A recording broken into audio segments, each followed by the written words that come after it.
Well, I was wrong. Just a little bit wrong. What's up, my wizards? It's Dev from SBMTG on the YouTube.com. Down there, we like magic. I'm coming to you with the top 8 of Pro Tour Amonkhet in this video. And yeah, like I said, I was slightly wrong, but at least I'm in good company. A lot of the pundits and writers and magic personalities and YouTubers and stuff that tried to predict this Pro Tour Amonkhet were way off. We all thought Mardu vehicles would at least have a spot, but the good news is Mardu vehicles didn't show up in the top 8, like, at all. Which is pretty crazy, considering that a little over a quarter of the field, 26% of the field, was playing Mardu vehicles day one, but none of those lists made the top 8, which is pretty crazy. You'd think by sheer numbers alone, Mardu vehicles would have a spot somewhere in these 8 decks, but it doesn't at all. And a lot of people are rejoicing about that. I think that Mardu has multiple ways that it can rebound and bounce back here, but I don't want to talk about Mardu. Like in all this video, we have all talked about Mardu enough for the last months and months. So let's focus on what did happen today. A total and complete shakeup of the format. Some people could see it coming, but if you saw it coming to this extent, you truly are a visionary. What we've got in this top 8 is essentially 4 Aetherworks Marvel decks, all of them Temur, 3 different zombie decks, 2 of them mono black and 1 white black, and just a random black green energy deck that's not quite the same black green energy deck that we've been seeing. Very similar, but not quite. Also, a quick reminder, if you enjoy the video, just hit thumbs up. Takes half a second on your part and helps me out an awful lot. But even if you don't remember to do that, that's fine. I just hope you enjoy the content. So, without further ado, let's launch into it here. I want to talk about these decks, and I'll start with the odd man out, the one deck of its kind in the entire top 8, Ken Yukihiro's Black Green Energy, which looks a little bit different than the list we're used to. Not much, but a little. And here's that list right here. You may note something is conspicuous in its absence, and that is Verdurous Gearhulk. If you'd asked a lot of green-black players, and I actually just profiled green-black, that was very close to this, but mine had Gearhulk in it, because honestly, if you ask most players that play this deck what the best cards are in the deck, most of them are going to put Verdurous Gearhulk on that list somewhere in the top 3 or 4 cards. So I was amazed, as were a lot of people, that Gearhulk was not in this deck. But that being said, note what Yukihiro decided to replace it with. 4 copies of Bone Picker. Check that out. And Luis Scott Vargas actually commented live, guess how many Bone Pickers were registered for the Pro Tour? 4. These 4 right here. And Yukihiro was absolutely right. On camera against Jerry Thompson, who would go on to win the event. Yeah, Yukihiro lost that match, but had a very impressive turn sequence where he ended up playing 2 Bone Pickers and a Greenbelt Rampager. That is 9 power for 3 mana. It's just insane. And Thompson actually had to quickly scoop because of that play. And Yukihiro actually had a Bone Picker earlier that game too. And it just looks very impressive when you get it down early. So Bone Picker was a really, really good call for this deck. You got Fatal Push, you got some other removal elements. People are looking to trade with some of your smaller guys or dudes that get huge like Long Tusk Cub. People are looking to trade in early and mid-game combat. So sometimes Bone Picker can come down and just be the best investment possible in the deck. Just a really, really impressive showing for Picker in this tournament. But aside from that odd choice there, he's just got all the other best stuff. He's got Walking Ballista, obviously Winding Constrictor, because nearly every creature, except for Bone Picker, works with Constrictor in some way or another. You see the Glint Sleeve Siphoners in the main deck there. That turned out to be a pretty good choice too. So just, more or less a traditional, plays Heart of Kirin too, just traditional black-green energy deck, black-green aggro deck from what we've seen. But I love the choice to take out Gearhulk. You don't have much to bridge the gap from your 2 and 3 mana cards to Gearhulk, so just get rid of it, lower the overall curve of the deck, make it strike way, way faster with Bone Picker in there. Just overall, I think a really, really good choice for the changing of the ideology of the deck. This was a mid-range deck and still plays very mid-range, you can tell on camera, but he can have access to these just ridiculously fast starts that put the opponent on the back foot, and they just really can't do anything about it. So I really, really like this build of Black Green Energy, and I gotta wonder if it's going to be the choice build going forward. And I do see a future for a deck like this. Yukihiro was able to get 3rd place with this deck, and not a whole lot of players had it registered. It wasn't like Mardu or Aetherworks, both decks that had over a quarter of the field playing them. This deck did not have that much of the field, and still Yukihiro was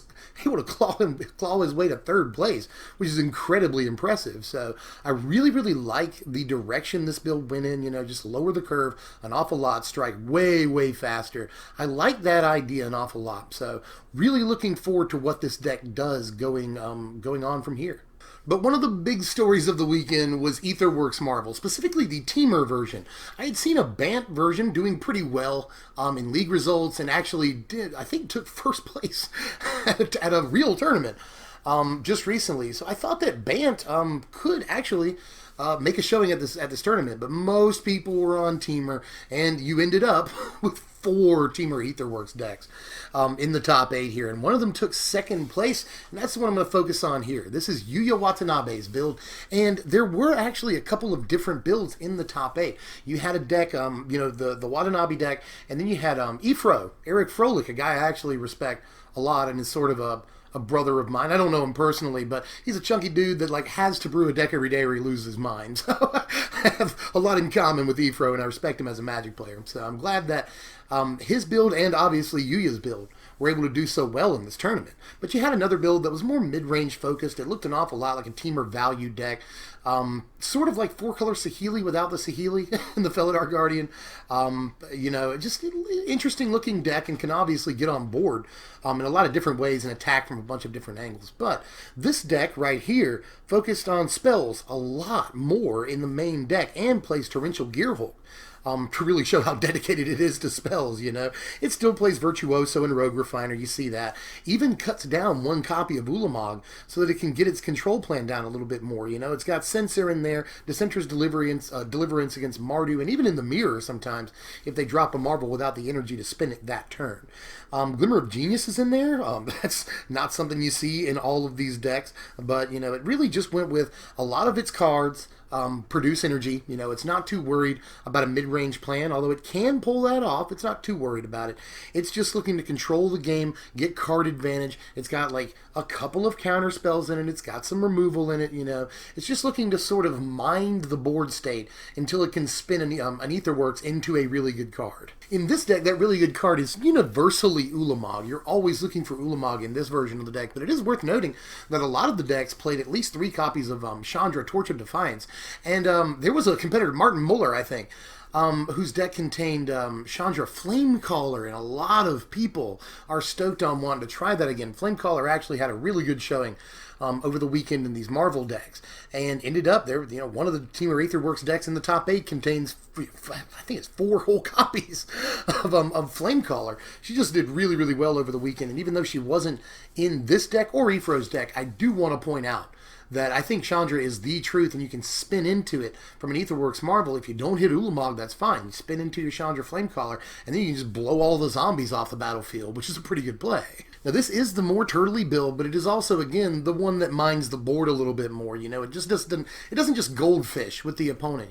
A lot of these Marvel decks, they really don't care what the opponent does. There's not a whole lot of interaction, but this deck and Efro's have the most interaction of any of the Marvel decks that we saw over the weekend, and I think that made them go a long way towards doing as well as they did. But the story of the weekend, if you haven't heard by now, you probably have, was zombies. Zombie madness. It was the Day of the Dead over the weekend. Just zombies everywhere. It didn't have as big of a stake in the field as did Mardu or Aetherworks Marvel, but it was close. Both Mardu and Aetherworks had 26% of the field. Well, zombies surprised everybody by being 21% of the field. A lot of people were trying to figure out how to beat Mardu vehicles. Obviously, huge target on its back, which I think had a lot to do with its poor showing over the weekend. And Zombies just has an insanely favorable matchup with Mardu. Everyone's talking about it, and it appears it's true.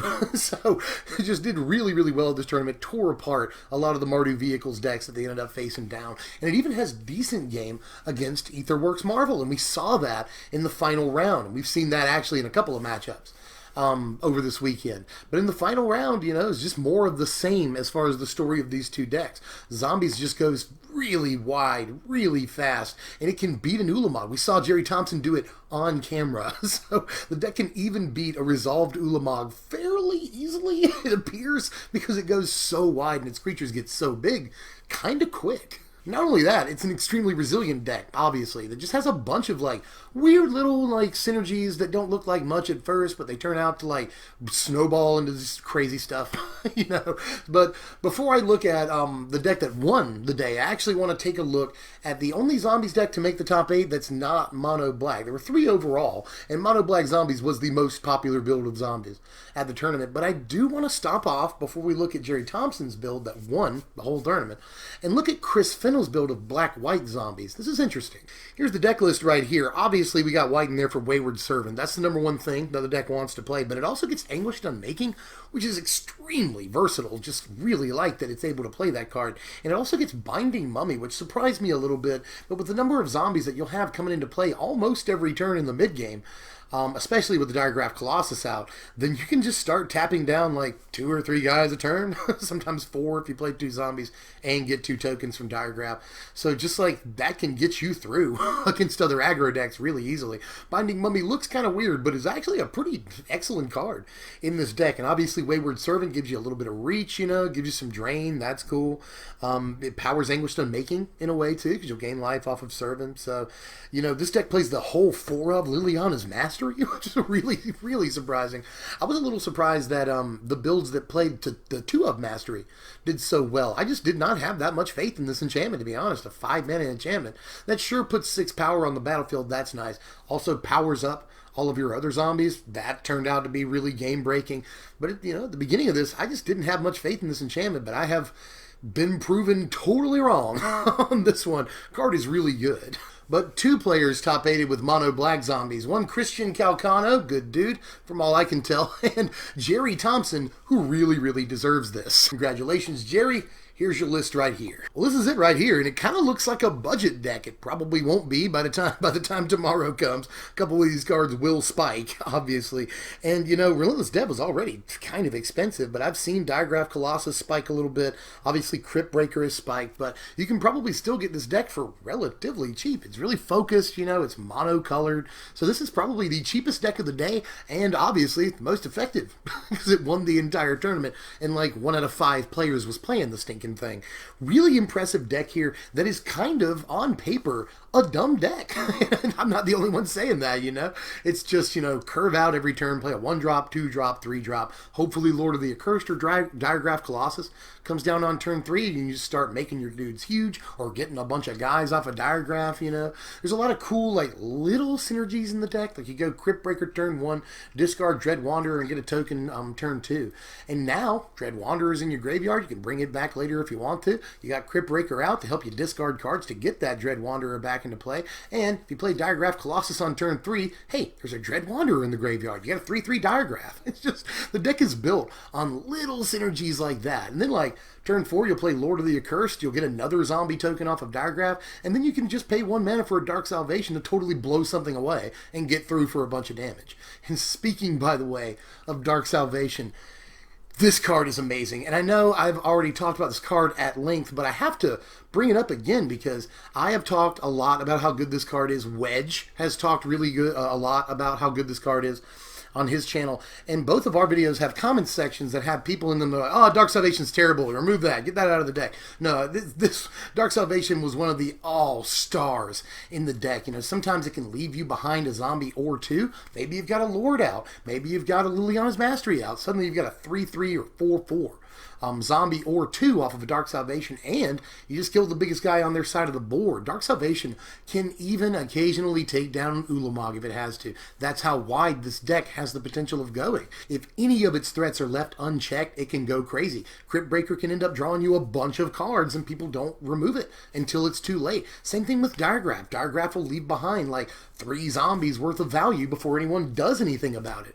Just like, the deck is really, really consistent, extremely focused, you know, a lot of value, a lot of little synergies, and obviously incredibly resilient. So, really powerful deck here, you guys. From everything we can see, it shuts out Mardu vehicles, has an extremely good matchup against it. So maybe we can say goodbye to Mardu, depending on what it does, you know. A lot of people are saying that Mardu can just bounce back by putting Dispossess in the side, but that doesn't really focus its matchup against Mono Black. It just focuses matchup against Aetherworks. I'm not really sure what Mardu does against this deck, you know? But just obviously really focused deck that knows exactly what it's doing. It's got a very easy game plan to accomplish, you know, and just all the little synergies come together. You know, and it finally has time to develop its board and get into the mid-range. You know, it starts off as an aggro deck. It just plays, again, creature on curve every turn, develops its board very fast. Got a lot of aggro elements to the first 3 or 4 turns, but it switches gears into mid-range mode and starts bringing its zombies back, starts bringing its scrap heaps back, starts drawing cards with Crypt Breaker, starts getting, like, all these crazy buffs off of Mastery and Lord of the Accursed.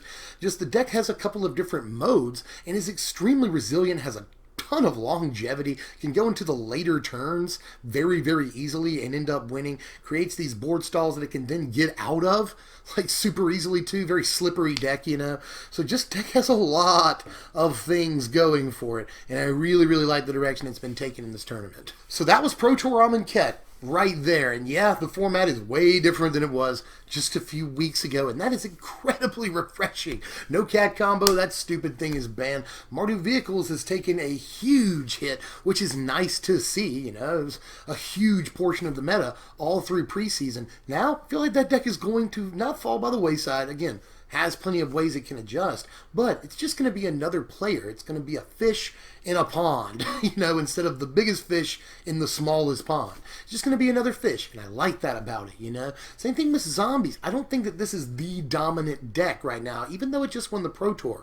I still don't think that it's the end-all, be-all in this format, you know. And there's a lot of questions here, like Aetherworks Marvel, is that a glass cannon? Are people going to stop playing it after this weekend? Even though it did so well, people are wondering, there are so many ways to game plan against this deck, especially Dispossess, that is it going to survive? Who knows at this point? Lots of questions, lots of decks that are still valid, you know. Green-Black Energy took a top 8 spot, number 3, as a matter of fact. So there are a lot of good decks right now in this format. We are in a format that's 4 or 5 decks deep. Don't count out Blue-Red Control. Don't count out Mardu either. So, and there are other decks than just that too. So I feel like we're in a fairly healthy format moving forward. We'll see how things develop from here, because the Pro Tour is not the end. You know, we've got a couple of months before Hour of Devastation comes out, and then 3 more months after that until rotation. Everyone's talking about how soon rotation is. To put that in perspective, we got 5.5 months until rotation. Cat Combo was only in the format for like 2.5 months. Seemed like forever, didn't it? Well, we've got more than twice as long as that before rotation. So there is a lot of time for this format to develop. Don't underestimate the amount of time we have left. So really looking forward to seeing a fresh standard, a new start. Really happy with that. Let me know how you guys feel down there in the comments. I know this looks oppressive, by the way. The top 8 looks like, oh, it's going to be nothing. Oh, we're in a 2-deck format again, right?